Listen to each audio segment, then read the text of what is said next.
بسم اللہ الرحمن الرحیم، الحمدللہ رب العالمین۔ قدرت کا یہ حسین اور عجیب شاہکار پہاڑ جس کی ہم بات کر رہے ہیں،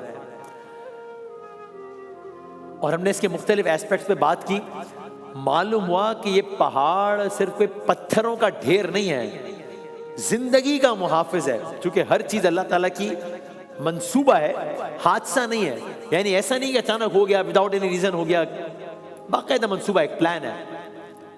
تو معلوم ہوا پہاڑ پتھروں کا ڈھیر نہیں ہے، پہاڑ زندگی کا محافظ ہے۔ یہاں سے جائیے گا پلیز۔ سخت موسموں سے بچاتا ہے، سیلاب سے بچاتا ہے، قحط سے بچاتا ہے، زلزلوں سے بچاتا ہے۔ اور سنیے، ہم اکثر پہاڑوں کو دیکھ کر سمجھتے ہیں کہ یہ ہمیشہ سے ایسے ہی کھڑے ہیں، حقیقت اس سے بھی زیادہ حیران کن ہے۔ کئی بڑے پہاڑی سلسلے ہیں جیسے کہ ہمالیہ، جو کہ آج بھی بننے کے عمل میں ہے۔ جی ہاں، ہمالیہ کا پہاڑی سلسلہ ابھی مکمل نہیں ہوا ہے، بن رہا ہے، ابھی بن رہا ہے۔ ہر سال یہ پہاڑ چند ملی میٹر مزید اونچے ہو جاتے ہیں۔ پتا چلا کہ خاموشی کا مطلب جمود نہیں ہے، سکون کا مطلب بے حرکتی نہیں ہے۔ اور بس میں اس موضوع کو سمیٹتے ہوئے اور اپنے اور آپ کے جذبہ ایمانی کو تحرک دینے کے لیے یہ بھی کہہ دوں کہ یہی پہاڑ جو ہمیں کبھی خاموشی، یہی پہاڑ جو کبھی ہمیں بے جان نظر آتے ہیں، یہی پہاڑ انسانیت کی تاریخ کے خاموش مگر سچے گواہ بھی ہیں۔ یہی پہاڑ کبھی طوفان کے بعد کشتی نوح نے حضرت نوح کی قیادت میں جودی پہاڑ کی بلندی کو چھوا، تو کبھی صحرا کی خاموشیوں میں حضرت موسیٰ علیہ السلام نے کوہ طور پر انہی پہاڑوں پر کلام الہی سنا، کبھی حضرت داؤد علیہ السلام کی تسبیح کے ساتھ یہی پہاڑ جھوم اٹھے، اور کبھی مکے کی تنہائیوں میں احمد مجتبیٰ محمد مصطفیٰ صلی اللہ علیہ وآلہ وسلم انہی پہاڑوں کے دامن میں غار حرا میں بیٹھ کر انسانیت کے مقدر کا نیا باب سن رہے تھے۔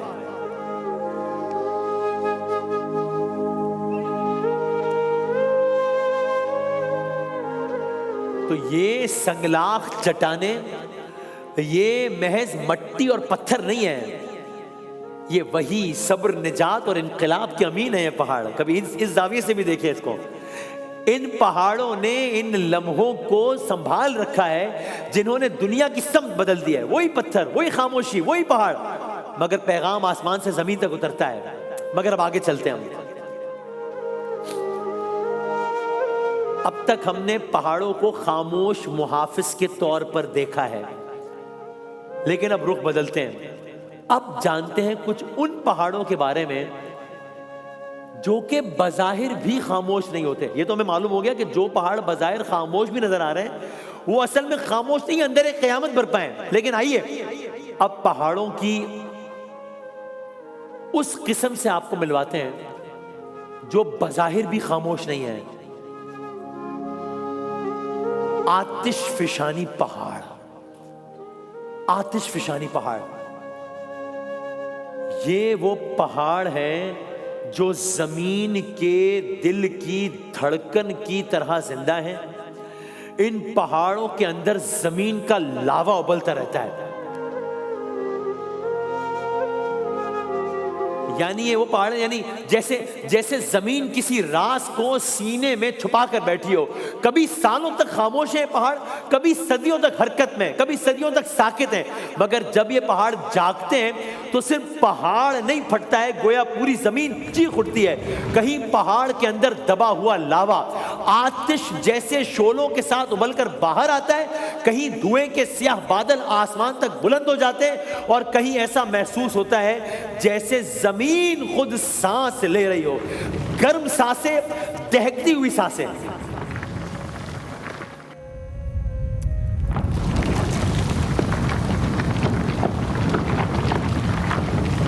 یعنی میں آپ کی خدمت میں عرض کروں، کچھ آتش فشاں ایسے ہوتے ہیں جو بار بار پھٹتے ہیں، جیسے زمین ہمیں بار بار یاد دلا رہی ہو کہ تم جس سیارے پر رہتے ہو وہ زندہ ہے، وہ متحرک ہے، یہ کوئی صرف پتھر کا ٹکڑا نہیں ہے۔ اور کچھ آتش فشاں ایسے ہوتے ہیں جو صدیوں تک نہیں پھٹتے، لوگ سمجھتے ہیں کہ شاید مر گئے، مگر نہیں، وہ صرف سوئے ہوئے ہوتے ہیں، اور جب وہ جاگتے ہیں تو تاریخ بدل دیتے ہیں۔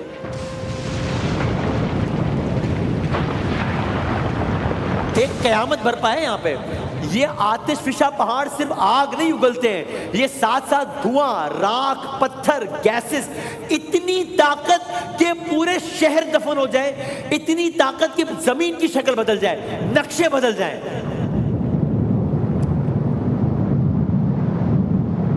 اور اگر آپ کو یہ لگا ہے کہ میں نے صرف لفاظی کی ہے تو ایسا نہیں ہے. میں نے صرف جوش خطابت میں نہیں کہہ دیا کہ ان آتش فشاں پہاڑوں میں اتنی طاقت ہوتی ہے کہ پورے شہر دفن ہو جائیں. یہ حقیقت ہے.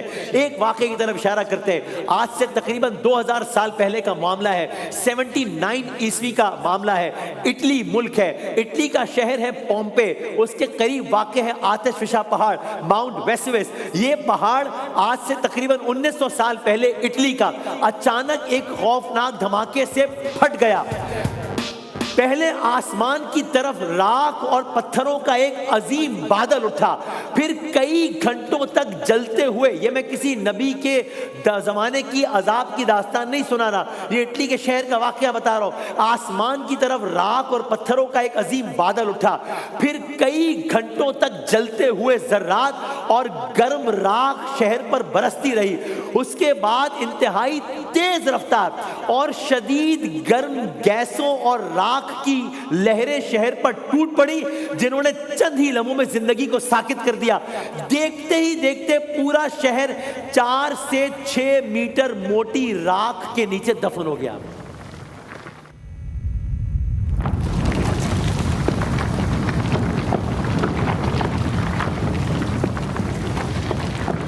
لوگ اپنے گھروں, بازاروں اور گلیوں میں ویسی حالت میں رہ گئے جیسے وقت اچانک رک گیا ہو. پہاڑ کے پھٹتے ہی آسمان سیاہ پڑ گیا, زہریلی گیسز, لاوا اور آگ برستی رہی. جی ہاں, جیسے آسمان سے زہریلی گیس, جیسے آسمان سے آگ برس رہی ہو. کیوں؟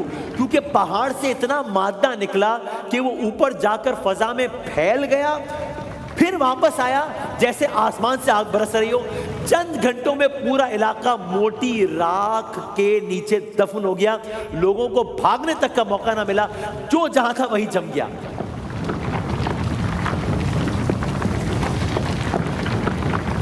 گھروں, گلیوں اور بازاروں سمیت پوری زندگی ایک لمحے میں رک گئی. تقریباً 1700 سال بعد جب کھدائی ہوئی, 1700 سال بعد, تو شہر واپس ملا. یہ پہاڑ, ان پہاڑوں کا ایک روپ یہ بھی ہے, ان پہاڑوں کا ایک رنگ یہ بھی ہے. اور اگر آپ اس واقعے سے حیران ہو رہے ہیں تو اب یہ واقعہ سنیں جو اسی دنیا میں پیش آیا, اور سوچیں جب ایک پہاڑ نے یہ قیامت مچا دی ہے تو روز محشر جب ہر پہاڑ اون بن جائے گا تب کیا عالم ہوگا. روز محشر پہاڑوں کے حوالے سے ہوگا کیا. یہ پہاڑ جن کے ہم نے الگ الگ روپ دیکھ لیے, برف پوش پہاڑوں کا بھی سن لیا, وہ پہاڑ جو خوبصورت ہیں, سرسبز و شاداب ہیں, ندیوں میں پانی پہنچاتے ہیں, ان پہاڑوں کا بھی سن لیا, وہ پہاڑ جو آگ برسا رہے ہیں ان کا بھی سن لیا. ان سب پہاڑوں کا آج یہ عالم ہے, ان سب پہاڑوں کا کل کیا عالم ہوگا, کل عرض کریں گے انشاءاللہ.